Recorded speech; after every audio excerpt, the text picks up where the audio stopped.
ازيكم؟ فيديو النهارده فيديو مهم جدا لاي حد عايز يخس وبدا يفكر ان هو يروح لعيادات التغذيه او العيادات اللي بتعمل جلسات تخسيس او اجهزه التخسيس عامه بشكل عام. لان في فيديو النهارده هكلمكم عن تقريبا كل الاجهزه اللي موجوده في عيادات التغذيه او عيادات التخسيس وازاي هي اصلا بتشتغل وهل هي حقيقه ولا نصب، وهوريك النتائج بتاعتها بالابحاث العلميه وفي الاخر هقول لك رايي الشخصي فيها. واستنوا رابع جهاز هقوله لان ده الجهاز الاحدث والاقوى في السوق حاليا. اول جهاز هو الكرايوثيرابي وده اللي معروف يعني في السوق عندنا باسم الكرايو، وده من اسمه بيشتغل بالتجميد. اولا الجهاز ده اكتشفوه الدكاتره لما لقوا الاطفال اللي بتاكل ايس كريم كتير بيلاقوا عندهم غمازات اللي في الوش بتكون بارزه اكتر، وده طبعا بيكون السبب ان الدهون اللي في الخد بتكون قلت عند الاطفال دي.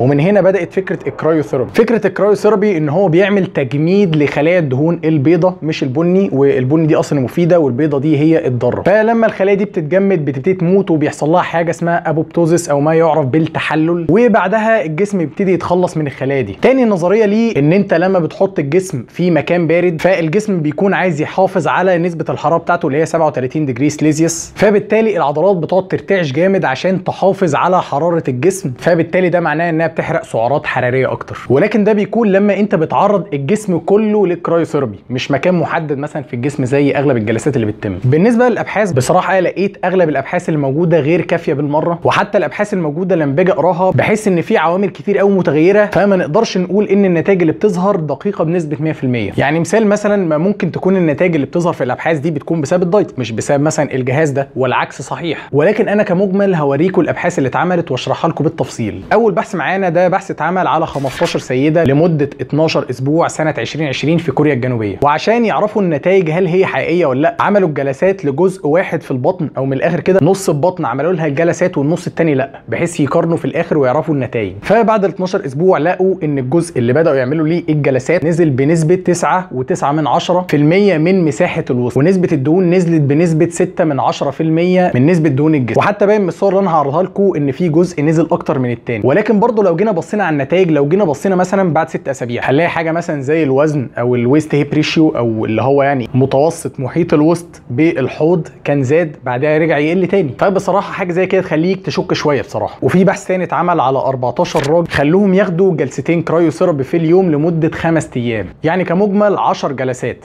النتيجه كانت ان مفيش اي فرق حصل سواء بقى في اللين بودي ماس او وزن الجسم من غير دهون او نسبه الدهون او مساحه الوسط، ما كانش فيه اي نتائج ظهرت. والبحث ده 12 سنه 2014 في البريتش جورنال اوف سبورتس ميديسن. وبصراحه كان في ابحاث ثانيه كتير ولكن ما رضيتش اعرضها عشان تقريبا شبه نفس النتائج او نفس المعطيات في البحثين اللي لسه عارضهم من شويه. وبصراحه رايي الشخصي اعتقد الجهاز ده مثلا فيه منه فيرجنز كتير او فيه منه نسخ كتير يعني، فعشان كده المعطيات متغيره. وغير كده بصراحه انا شايف برضو الابحاث الموجوده عليه غير كافيه. وثانيا تعال نمشي مثلا مع مبدا ان الجهاز ده فعلا بيشتغل وان هو زي الفل يعني وتمام، وزي مثلا النتائج اللي قلناها في اول بحث ان هو قلل بنسبه 6% من نسبه الدهون على مدار 3 شهور. يعني بصراحه انا شايف ان 6% من نسبه الدهون دي انت ممكن تقلها في اسبوع واحد بس من الدايت، فيعني احكم بنفسك. وبصراحه رايي الشخصي افضل حاجه للكرايوثيرابي عامه هو الريكفري او الاستشفاء ما بعد التمرين، عن طريق ان هو بقى بيقلل الانفلاميشن ما بعد التمرين وكل ده، فبالتالي بيساعد على الاستشفاء. وده طبعا بيكون مشهور في الناس اللي بتنزل مثلا في بانيو مليان تلج على الاخر، مشهور جدا ده في الاستشفاء العضلي. تاني جهاز معانا هو الكافيتيشن، وده اصلا بيكون من الالترا ساوند.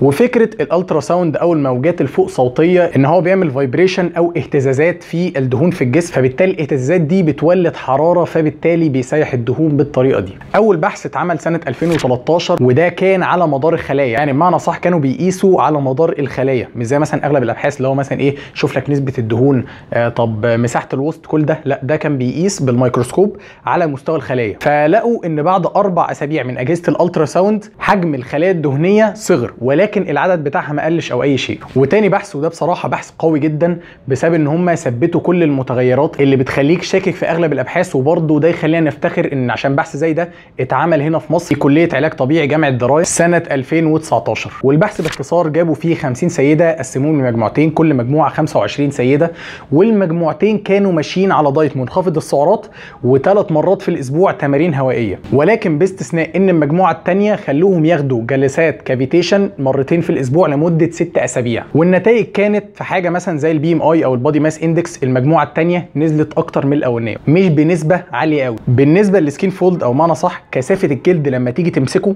كانت في المجموعه الثانيه الثانيه اقل بكتير من المجموعه الاولانيه. وبالنسبه للويست هيب ريشيو او معدل محيط الوسط للحوض في المجموعه الثانيه برضو اقل اكتر، والسكر صايم في المجموعه الثانيه نزل اكتر من المجموعه الاولانيه. طب هل النتائج دي حلوه؟ بصراحه النتائج حلوه جدا، ولكن بصراحه لو جينا شفنا المتغيرات هتلاقي الفرق بين المجموعتين ما كانش كبير قوي، او الفرق الفظيع قوي اللي يخليك تقعد تقول انا اشتريت الجهاز ده وانا هروح اعمل الجلسات دي على طول بدون تفكير. ثالث جهاز معانا هو الليزر، وبصراحه الجهاز ده انا اتكسفت ان انا اصلا اعمل ريسيرش عنه او ادور عنه او اي شيء بحكم دراستي، لان اصلا الجهاز ده مش بيخترق اصلا لانه يوصل لخلايا الدهون. يعني هو اصلا الجهاز ده اخره في الكيوتينيوس لاير، او ما انا صح اخره الجلد. يعني اصلا الجهاز ده بيستخدم غالبا في الناس اللي عندهم حروق، متعور مثلا، الجروح، اي شيء من الحاجات دي بيعالجها، ولكن مش لحرق الدهون تماما.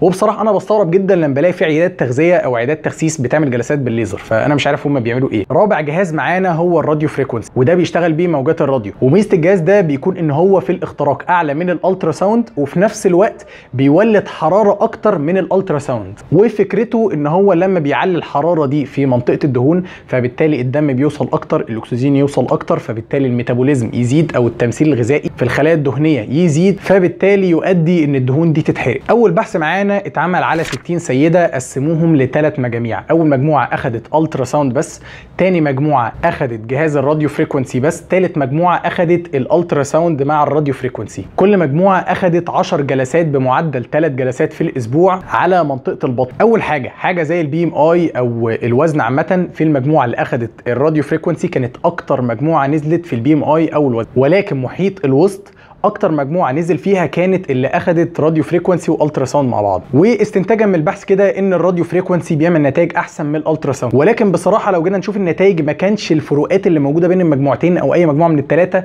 كان في فرق شاسع قوي.